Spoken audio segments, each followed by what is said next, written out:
Did I really fly? The Motherboard continued.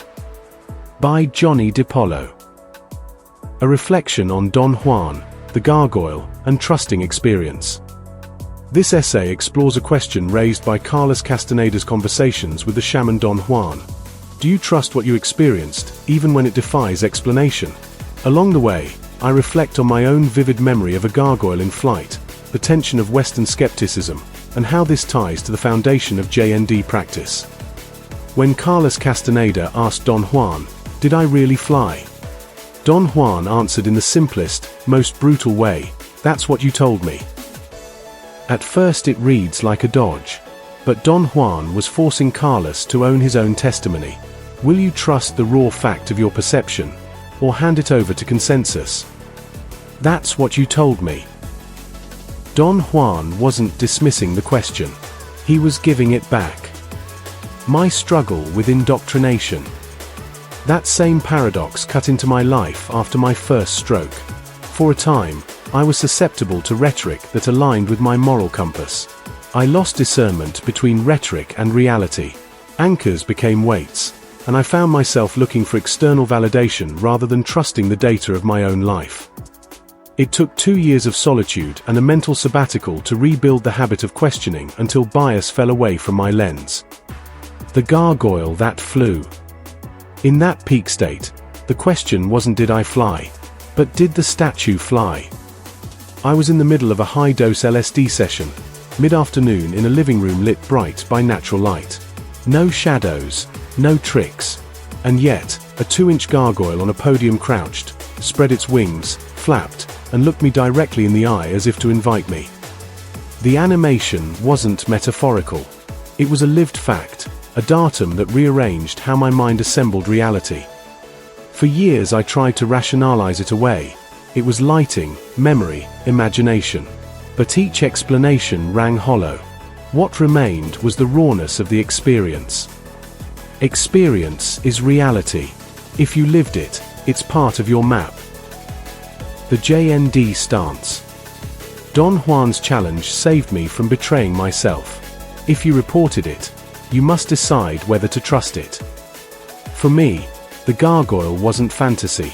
It was proto-consciousness revealed in a way my indoctrination couldn't accept at the time. JND practice begins right there. Report first, explain later.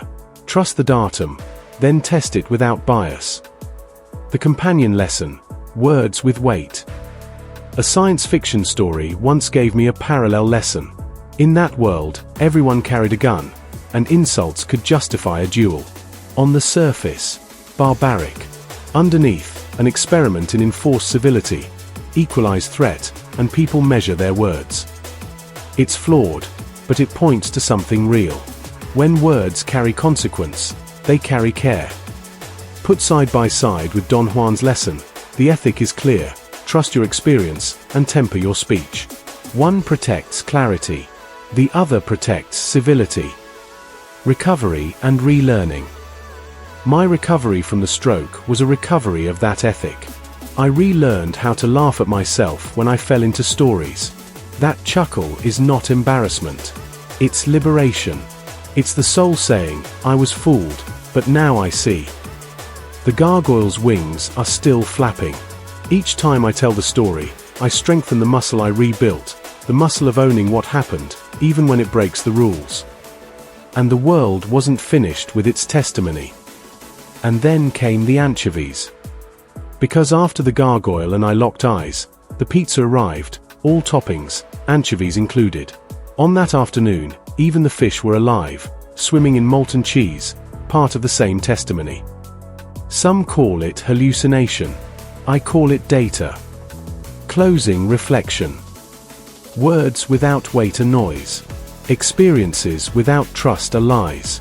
Protect both, and you protect the possibility of clarity in a noisy, fractured world.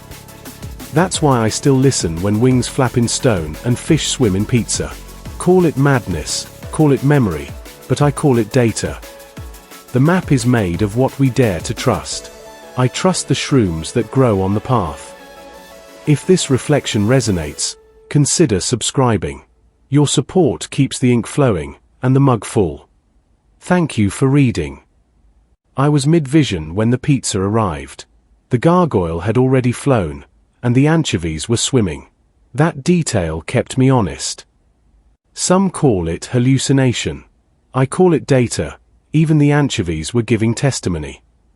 If this resonates, buy me a coffee and, I promise, fewer anchovies, more honesty.